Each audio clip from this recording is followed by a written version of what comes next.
కర్నూలు ఉమ్మడి జిల్లా నంద్యాల కర్నూలు జిల్లా సంబంధించిన ఇన్ఛార్జీలతో పాటు పార్లమెంట్ ఇన్ఛార్జీలతో ఈరోజు పోతిరెడ్డిపాడు దగ్గర ఉండే రాయలసీమ ఎత్తిపోతల పథకాన్ని గురించి ఈ తెలుగుదేశం ప్రభుత్వంలో రాయలసీమ జరిగే అన్యాయాన్ని గురించి ఒకసారి మాట్లాడాలనే ఉద్దేశంతోనే తెలంగాణ ముఖ్యమంత్రి మాట్లాడిన మాటలు చూసిన తర్వాత చంద్రబాబు నాయుడు ఈ రాయలసీమకు అన్యాయం చేస్తున్నాడు, ద్రోహం చేస్తున్నాడు ఉద్దేశంతోనే ప్రజలలో చైతన్యం తీసుకురావడానికి తెలుగుదేశం పార్టీ అధికారంలో ఉంటే ఖచ్చితంగా ఈ రాయలసీమకు అన్యాయం జరుగుతుంది అనేది కూడా ప్రజలకు ఒకసారి తెలియజెప్పాలనే ఉద్దేశంతోనే 95 నుంచి 2004 వరకు కూడా చంద్రబాబు నాయుడు ముఖ్యమంత్రిగా ఉన్న 9 సంవత్సరాలు కూడా రాయలసీమ ప్రాజెక్టుల గురించి కానీ గురించి కానీ పట్టించుకునే పరిస్థితి. మళ్ళీ 2014 నుంచి 2019 వరకు కూడా చూసాం, కనీసం మనం ఏం లేదు. అంతకుముందు దివంగత నేత రాజశేఖర రెడ్డి చేసినది తప్ప వీళ్ళు వచ్చిన తర్వాత తెలుగుదేశం మధ్యన ఆరోపణ చేయడం తప్ప దీనికి అంతా గాలి పలిగిన నాయకుడు దివంగత నేత రాజశేఖర రెడ్డి గారు. నగరి కాలేజ్ అయితేనేమో అంద్రియా న్యూమ్ అయితేనేమి గోర్కల్ రిజర్వాయర్ శాంక్షన్ చేయించి ఆ రోజు చంద్రబాబు నాయుడు మనకు 95 నుంచి ముఖ్యమంత్రి కానీ 2004 వరకు గోర్కల్ రిజర్వాయర్ గురించి ఒక్క మాట కూడా మాట్లాడిన నాయకుడు ఎవరంటే చంద్రబాబు నాయుడు. రాజశేఖర రెడ్డి దివంగత నేత రాజశేఖర రెడ్డి గారు వచ్చిన తర్వాతనే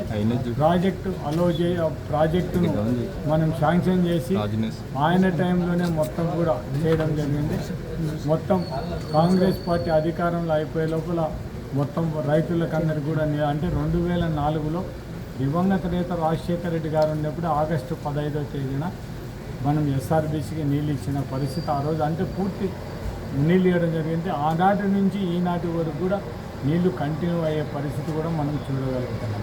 అంటే అటువంటి నీళ్లు పారించుకునే పరిస్థితి వీళ్ళు చేసే పరిస్థితి చూసి తెలంగాణ ముఖ్యమంత్రి మాట్లాడే మాటలు చూసి చంద్రబాబు నాయుడు రాయలసీమకు అన్యాయం చేస్తున్న ఉద్దేశంతోనే ప్రజలను చైతన్యవంతులు చేసి మనకి రాయలసీమ ఎత్తిపోతల పథకం లేకపోతే నంద్యాల, కడప, నెల్లూరు, చిత్తూరు ఇవన్నీ కూడా ఇబ్బంది పడిపోతారు. కాబట్టి ఖచ్చితంగా జగన్మోహన్ రెడ్డి గారు తీసుకునే నిర్ణయం మొత్తం కూడా 800 అడుగుల వరకు నీళ్లు ఉంటే మనం పంపు చేసుకోవడానికి అవకాశం ఉండే విధంగా జగన్మోహన్ రెడ్డి గారు రాయలసీమ ఎత్తిపోతల పథకం చేయడం జరిగింది.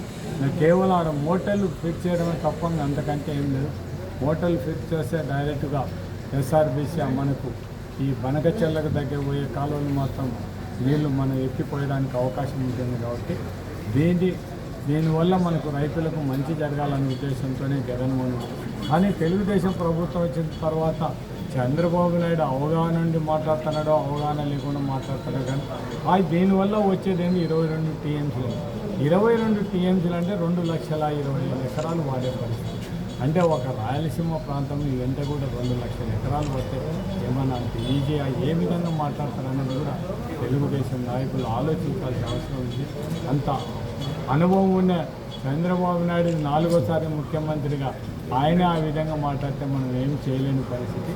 రాయలసీమ వాసులందరినీ కూడా కోరేది ఒకటే, మనం ఏం మాత్రం నిర్లక్ష్యంగా ఉన్నా కూడా మొత్తం రాయలసీమ శాశ్వతంగా ఎరారి మారే పరిస్థితి ఉంటుంది. కాబట్టి ప్రతి ఒక్క రైతు ఈ రాయలసీమ ఉండే ప్రజలు కూడా చైతన్యవంతులై ఈ ప్రాజెక్టు కోసం మనం అందరం కూడా ప్రయత్నం చేసి ఎవరు ఉన్నా ఎవరు లేకపోయినా కూడా ఈ ప్రాజెక్టుల కోసం ప్రతి ఒక్క రాయలసీమ వాసిగా మీరు దీంట్లో మాతో పాటు భాగస్వామ్యం కావాలి.